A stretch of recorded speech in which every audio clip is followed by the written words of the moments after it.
Hi, welcome back to the basement. I'm Steve Lewis. Today we sort of kick off the new year proper with a look back at some of the great information and insights that have recently come in through the viewer comment sections. It's been a while since I've gotten to this, reason being I really wanted to finish the 1973 episodes in 2023, and then the holiday period seemed like a good time to go off topic with 1933. Before we get to the comments, I wanted to thank David Beard of the Endless Summer Quarterly for the kind shout out in the winter 2023 edition of Endless Summer Quarterly. This is a great issue concentrating on the MIU sessions, which produced not only the MIU album, but Merry Christmas from the Beach Boys, the Almost Summer soundtrack, and Charles Lloyd's Weavings. It's a complicated and until now little covered period of Beach Boy history. This issue finally shines a light on it with a sessionography and interviews with all the main participants. The issue clears up a lot of questions I've had for years and adds some interesting information I'd never heard before, like the late Ron Altbach saying that Gary Puckett was a prospective member of the project that became Celebration and recorded some songs with them at Mike's place in Santa Barbara. There's more to come on the subject in spring of 2024, and I can't wait for that. You can, of course, get a copy of this at endlesssummerquarterly.com. A while back, it was my pleasure to be a guest on the YouTube channel Jamie Brewster's Musical Heroes, where I had a great time talking with Jamie about our mutual musical heroes, the Beach Boys. And while I was on Jamie's channel, I had a chance to share a recent record find that I made that I haven't had a chance to share here yet. As we talked about way back in episode 8, the Beach Boys and Beach Party movies, Gary Usher, Roger Christian, and Brian Wilson wrote some of the songs for the 1964 AIP movie Muscle Beach Party, starring Frankie Avalon and Annette Funicello. For contractual reasons, there was no soundtrack album, but some of those songs were re-recorded by Annette for her album Muscle Beach Party, and by Frankie Avalon for his album Muscle Beach Party and Other Motion Picture Songs.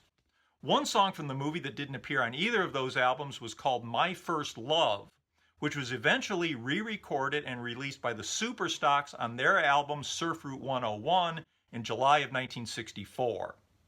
The Superstocks were another one of Gary Usher's many side projects and side groups, and for years I was looking for a copy of Surf Route 101 because of that elusive Brian Wilson co-writing credit on My First Love. Finally, in 1996, One Way Records released a double CD collection of the complete recordings of the Superstocks featuring their 3 studio albums plus some outtakes, and that gave me a copy of My First Love. I try to get a copy of anything that the Beach Boys co-wrote or made a significant appearance on, though I don't really insist on getting it in the original form. Apart from anything else, my bank account wouldn't handle it. So I figured, okay, I've got a copy of My First Love. I can cross that off my list. Well, recently, I happened to run across a beautiful copy of Surf Route 101 at a reasonable price, and I just couldn't resist picking it up. Here it is. And one of the things that really intrigued me about it was it came with a free bonus single by another Capitol act, Mr. Weirdo and the Gassers, from their album Surf Inc., which was released around the same time. Meanwhile, the Surf Inc. album came with a single with 2 tracks from the Surf Route 101 album, Santa Barbara and Midnight Run. Obviously, somebody at Capitol thought it would be a novel way to cross-promote their surf acts. Capitol also tried this around the same time with Summer Surf by Dick Dale and his Deltones and Surf Age by Jerry Cole and his Spacemen, with each album featuring a free bonus single of tracks from the other album. As you can probably see, the singles were packaged by leaving a little gap between the inner cardboard sleeve and the outer cover slick, and adding a little cellophane here to show the label through the window. Unfortunately, this was not a really good design. You often see this torn with the single missing or both. It was nice to find it intact in such nice shape. I went ahead and spent $65 on it, which is a lot for me for a record. I usually try to hold out for a real bargain, and you can usually find a bargain if you're willing to bide your time the way I am. But this was so beautiful, I just really could not resist. While I'm delighted to have the album, the main attraction for me, My First Love, is not really much of a song, and I can see why it was passed over on the Annette and Frankie albums. In the movie, the song was performed by Dick Dale and his Deltones. From what I've read, Usher reused the backing tracks from the film for this and for their version of Muscle Beach Party also on this album. Though, like the rest of this album, the players were reportedly members of the Wrecking Crew, the mix is notably weak. You can imagine the kind of punch it would have had if Brian Wilson or Jan Berry had produced it, but it's missing here. I suspect they used the film backing track to save time and money for what was essentially a filler track. The backing vocals on My First Love are quite nice, but the lead vocal is pretty weak, as are the lead vocals on most of the album. There are some hot instrumentals like Redondo Beach. It's unusual for me to prefer instrumentals to vocal tracks, but that's the case on Surf Route 101. Truth be told, the Mr. Gasser and the Weirdos single is a lot more fun with the goofy Big Daddy Roth style humor. Anyway, I thought this was a beautiful find in this kind of condition, and you just wonder where something like this has spent the last 60 years. It seems like people either listen to the album and trash it, or they throw it away. Somebody took very, very good care of this. No idea who it was, but I certainly appreciate that it survived. Incidentally, Jamie Brewster recently posted a track-by-track review of this album on his YouTube channel, Jamie Brewster's Musical Heroes. You can check it out. I will post a link in the video description. You can also check out my talk with Jamie there and a lot of other interesting content. By the way, surprisingly, the title track from the Superstock Surf Route 101, written by Gary Usher and Roger Christian, is not the same Surf Route 101 song written by Gary Usher, Roger Christian, and Brian Wilson that appeared a few months earlier on Jan and Dean's Drag City album. On a similar subject, Sputnik recently pointed out that the song Runnin' Wild, which is credited to Usher, Christian, and Brian Wilson in the Muscle Beach Party movie, is credited only to Usher and Christian on Frankie Avalon's album. As we've seen, there's a lot of weirdness in writing credits on records from this period. I have no idea if the credit on the Frankie Avalon album is an oversight or a mistake, or if there was something else going on. If anybody has any additional insight into the change on that writing credit, please pass it along, and thanks Sputnik for pointing that out. In comments on episode 189 featuring Carl Wilson Part 1, Mark Williams mentioned the February 1963 single R.P.M. backed with My Stingray by the Four Speeds. In that episode we had talked about the Tri-5 single Come and Get It and Like Chop, which featured Carl Wilson on lead guitar and Dennis on drums. Like the Tri-5 single released about a month later, both sides of the Four-Speed single were written by Gary Usher and Mike Borchetta. Unlike the Tri-5 single, which was instrumental, both sides of this single are vocal. In the early 80s, that Four-Speed single was among my most sought-after records because the first comprehensive Beach Boys discography I ever came across, in Byron Priest's 1979 book, listed the single and a later single by the Four Speeds as records written by or performed by Dennis Wilson. There's been a lot of confusion about that single over the years. I've seen it listed as everything from being a secret Dennis Wilson solo record, which it most definitely is not, to the 1981 Surf's Up book, which listed among records that Gary Usher said none of the Beach Boys had anything to do with, which doesn't seem to be quite right either. As happens with so much of early Beach Boys history, Jim Murphy seems to have unraveled the truth about it in his book Becoming the Beach Boys 1961 through 1963.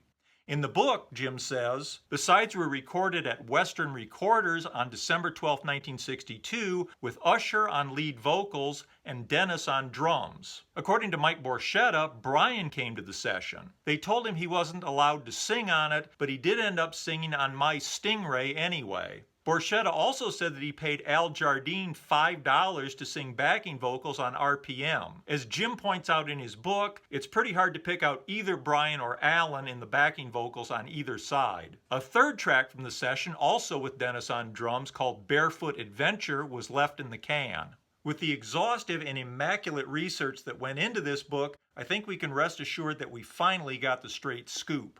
R.P.M. features car effects and bops along despite a kind of muddy production. My Stingray reminds me of a poor man's county fair without the carnival tropes and with less distinctive vocals. Both sides sound like a lot of other records from the period. Murphy describes the songs as weak and rather monotonous, and that pretty well sums them up. According to Murphy's book, once Shutdown took off on the charts in the spring of '63, R.P.M. became a local hit, peaking at number 28 on the KFWB chart on May 18th. Usher also apparently put together a group to tour as the Four Speeds in the summer of '63. If you're interested, the Come and Get It and Like Chop Try 5 single featuring Carl and Dennis, and the Four Speeds R.P.M. and My Stingray featuring Dennis and apparently Brian and Al, were included on the 2000 compilation CD Surfin', along with some of the early recordings the Beach Boys did with Height and Dorinda Morgan. There was a second Four Speed single, Four on the Floor and Cheater Slicks, released in July of '63, which Usher and Borchetta recorded without any involvement from any of the Beach Boys.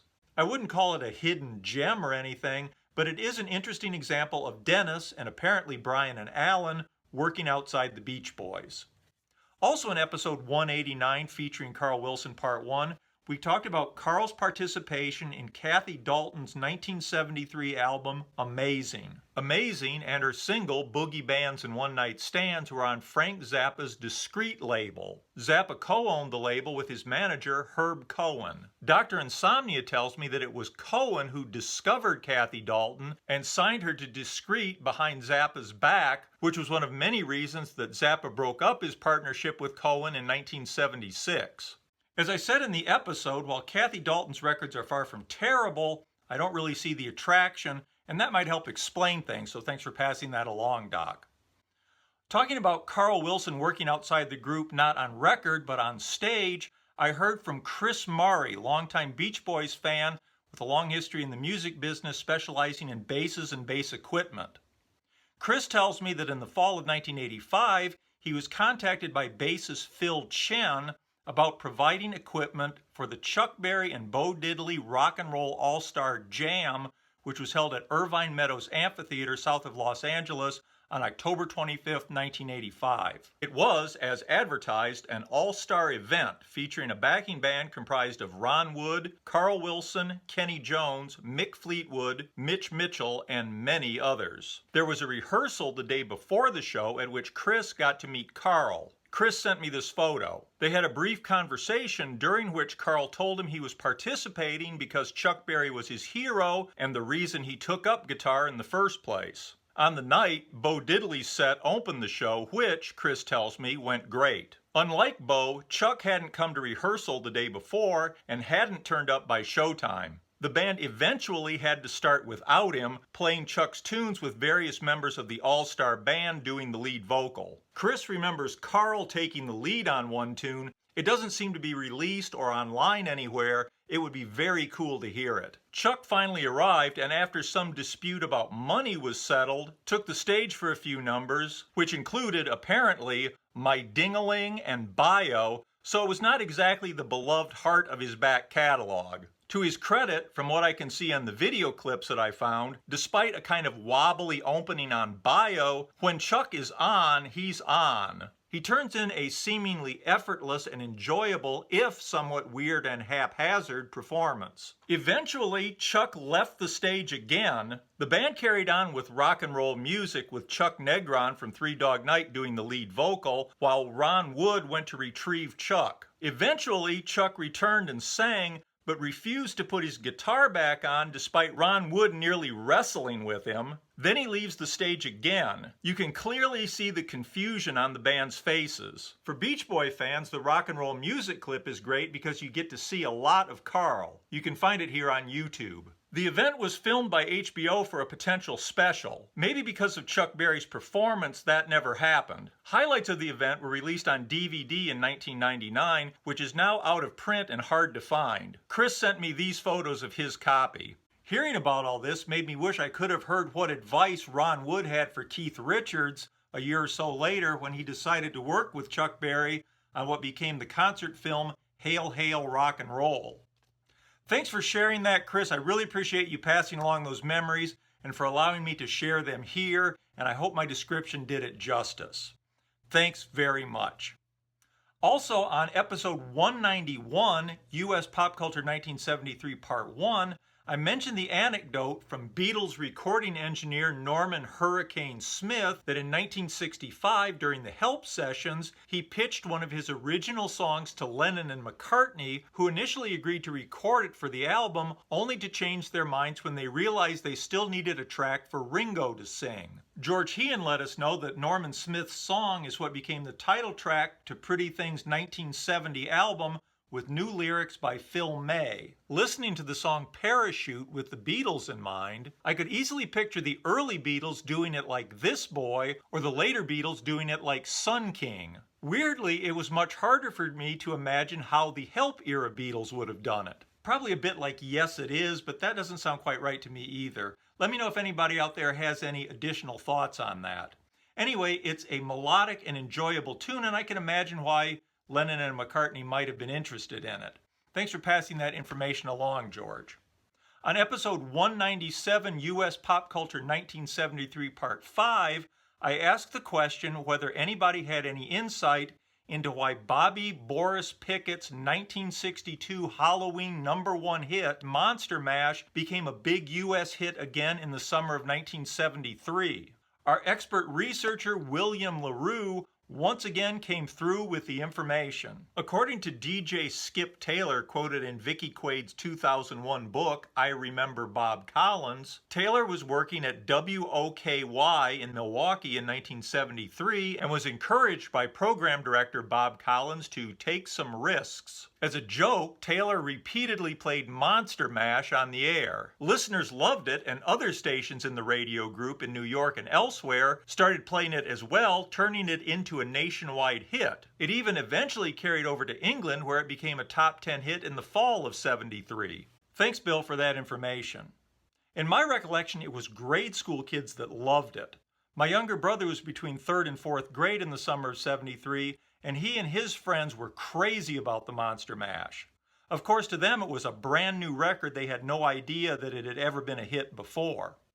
In fact, my wife, who was also between 3rd and 4th grade that summer, also says she loved Monster Mash, and she didn't realize that it had been an oldie at the time until it came up when I was discussing putting together something for this episode. Don't say anything. She just found out. Anyway, that's where we'll leave it for now. Hope you enjoyed this. I look forward to your comments. Please thank you for all the great information that has come in. Next time, we'll continue on with more on comments, including comments on the episodes that we did on the Holland album. And also, I want to share with you another Beach Boy-related album that I recently picked up. Have a great week. Thanks for watching. Bye.